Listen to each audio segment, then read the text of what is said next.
I don't know how many times a week when I'm driving in and on the starter on Sirius XM radio, Taylor Zarzour, I would give you his Twitter, but he doesn't even have one. We have talked to people who have a Twitter but never tweet. You don't even have a Twitter account. Bless you, sir. That means you have a lot more free time. There's just nothing about it that I ever enjoyed when I had it. I haven't had it for 10 years at least. And it's just, it doesn't seem like anyone, when they close the app, has had a good experience with it. Like they close it and they just shake their head. So yeah, no, I mean, I will say I have Instagram. Okay. That doesn't seem as poisonous. You know, there's not as mmany comments. It's just right. Pictures. And I really only have it just to see like the people I love in my life, just see what they're, oh, good. Their kid is at the beach. That's great. I don't have to call them and ask them about their kid being at the beach. I just see that their kid's at the beach. But, yeah, no, I try to limit the things that bring me pain in my life as best I can. That is, well, for me, that would be golf, but I can't do that. All right, let's talk a little bit about Rory McIlory, who's off to a good start trying to defend his title at the Scottish Open. And let's just roll back a few weeks. The fact that he peeled rubber out of Pinehurst after, honestly, as much as I thought Bryson DeChambeau was probably the best player all week, I thought Bryson won at the expense. I thought Rory lost the Open more than Bryson won it because Rory had it, and he gave it away in the last couple of holes. With that said, it wasn't Rory's best moment. He's usually much more magnanimous than that, no? Yeah, you know, I would say this, AG. I don't have any problem with him not talking to Damon Hack or to me. I mean, those are the people he was supposed to talk to when the round was over. Right. We've done probably close to 1,000, certainly hundreds of interviews with Rory McIlory, and I'm sure we'll do more. And I don't have any problem with him not wanting to talk to us. You know, maybe in a perfect world, if he says, guys, I have nothing to say, right, then maybe that would have been what he said. But my only issue there is what you just referenced. I wish he would have shook Bryson DeChambeau's hand. And as pain and as heartbreaking and as devastating of a moment as that was for Rory, I think the most heartbreaking he's ever experienced. And there's a list, by the way. I really wish he would have just stayed there to shake Bryson's hand, and then he could have kept walking and not talked to Damon, me, or anyone else, which would have been totally fine.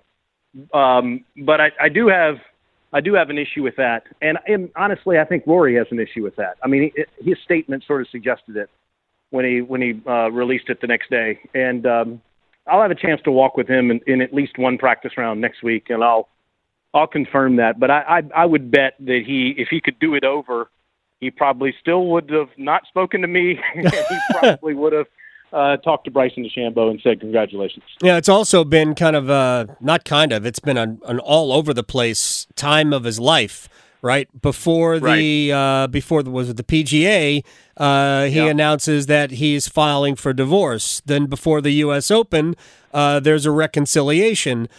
So, look, who knows what's going on in McIlroy's household? Hopefully everything is good, and Poppy is a growing, healthy young girl. But Rory, certainly his golf looks like it's back this week. Maybe he just he's needed those resets from time to time, hasn't he?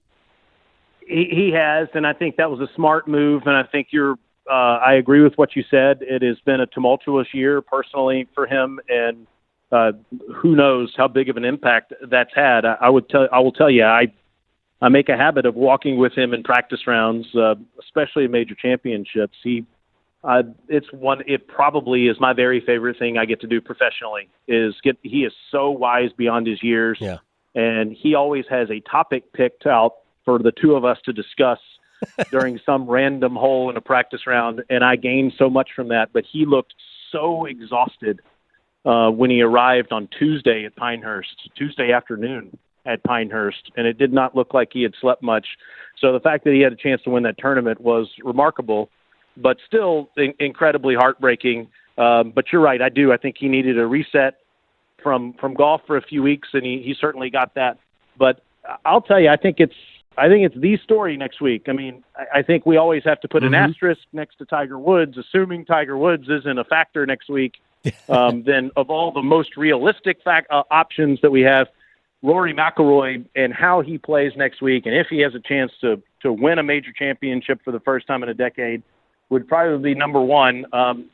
Being around him as much as I have in the last few years, Adam, I can tell you that this guy has no fear, no concern, no nerves in regular golf tournaments.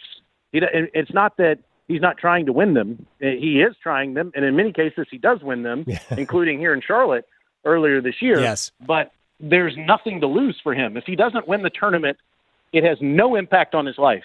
But you put him in a major championship, given the heartbreak he's had, especially the fact that he hasn't won one in the last 10 years, it's a completely different animal. And I know he's defending his title at the Scottish this week.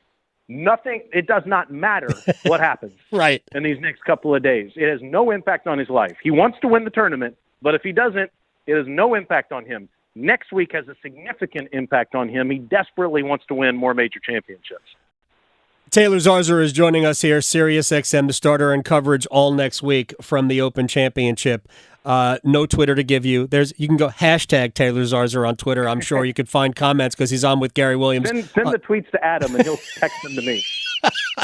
That would be fine. Final thing about Rory, because I've been saying this for a while about him. I think he's young enough. I mean, he's still in his mid-30s. If he wins one more major, I think he's going to rip off a bunch more. And I think he could get to double digits in majors if he wins one, but he's running out of time to really accumulate them, because once you start getting into your late 30s, early 40s, it becomes harder to repeat all of this. But he's still at the top of his game. If he wins one, and I've already said it, I picked him yesterday. He's my pick to win the Open Championship. If he wins this one, we could be looking at like a second Tiger run, obviously not on the same scale, but for Rory, but a second major championship burst. Yeah, that's right. I think that you make good points there. Phil Mickelson, when he won the 2004 Masters, was 33. Yeah. So he didn't win majors. He ended up obviously winning 6 of them. He didn't win majors until he was 33. McIlroy, just a few weeks, or I guess here in Charlotte a few months ago, turned 35. So to your point, yeah, there's plenty of time for him to do that. But I think the longer this goes, the larger mental hurdle it becomes. And I would argue that he's not going to win the Masters unless he wins another major championship before that. That's where it really is a mental hurdle, is at Augusta National. He's won the other 3, but I agree with you. I think the answer is either he's going to win no more majors or he's going to win a handful of more majors. I think it's one or the other. But the longer this drought goes, Adam, the harder it becomes, not only because of the mental hurdle, but because of the guys that are in their early 20s that are very quickly coming out there that are so fearless. And I think that you're going to see a number of 20-somethings winning major championships in the next decade. I think that those players are going to have a harder time winning championships in their 30s than they are in their 20s when they have no family, no other distractions, no fear, no scars, etc. Just kind of like Rory did when he was winning 4 major championships a decade ago. But your guy, Akshay Bhatia from the Triangle, I think is going to have a real chance to win majors in the next couple of years. So is Sahith Theegala. So is Ludwig Oberg. And I mean, Luke Clanton has almost won 3 different PGA Tour events as we're sitting here talking. That's right. And he's a sophomore at Florida State right now. I mean, these guys there's no transition for them when they go from college to the pros, which is remarkable. That's never been the case before in the history of the game. I think a lot of that has to do with technological advances and them just being so better equipped to know where they're hitting it and how far they're hitting it. But because of those reasons, I think it's going to be increasingly more difficult for Rory to check off that next one.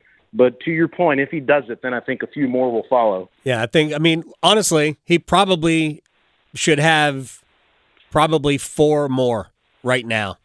Right. If he should have won the Open Championship a couple of years ago. Let me move on to one of those young players who is playing very well, by the way, at the Scottish, and that's Ludwig Oberg. who came out of Texas Tech, walked onto the PGA Tour, walked onto the Ryder Cup team. And he wasn't the most impressive Ryder Cup rookie because there were so many of them, including Nikolai Højberg. Højgaard, not Højberg. I just made him a soccer player. But he's a guy that could easily win at Troon. The last time we had an Open Championship at Troon, it was won by a Swede with a sweet swing, Henrik Stenson. So I think he's got to be among everybody's favorites.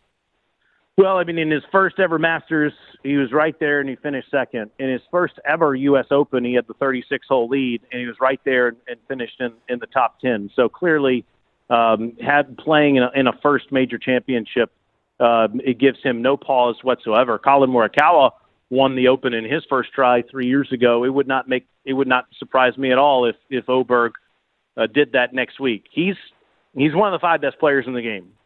His world ranking would suggest he's just outside the top 5, but there aren't 5 people that are better. If there's one thing that I could scrutinize with Oberg, Adam, it would be similar to what we've scrutinized with Victor Hovland, and that is his short game. But if there's one major that you can get away with somewhat of a deficient short game, I would pick the Open Championship because the greens aren't nearly as fast. Right. Typically, you can go low if you have to instead of always having to go high. But I never thought that I would see a better driver of the golf ball than Rory McIlory. And I'm not sure that Oberg is necessarily a better driver, but it goes higher and it goes further, which is crazy to watch this guy. And the other thing I love about him is it takes him no time to hit his shots. He plays every shot through the entirety of the hole faster than anybody in the game, which is so refreshing. I'm a big fan of his. He's an awesome guy to be around. I love how you made Højgaard a soccer player. I did. Oberg, his name is, I guess, in Sweden, really pronounced Oberg. There's some weird sound you make at the end of the name. And I was walking with him at Riviera, and I said, we're not pronouncing your last name correctly. And the last few years you told us to call you Ludwig Aberg, and now we're calling you Ludwig Oberg. And he was like, listen, man, no one can pronounce my last name correctly. I don't want you to have to struggle.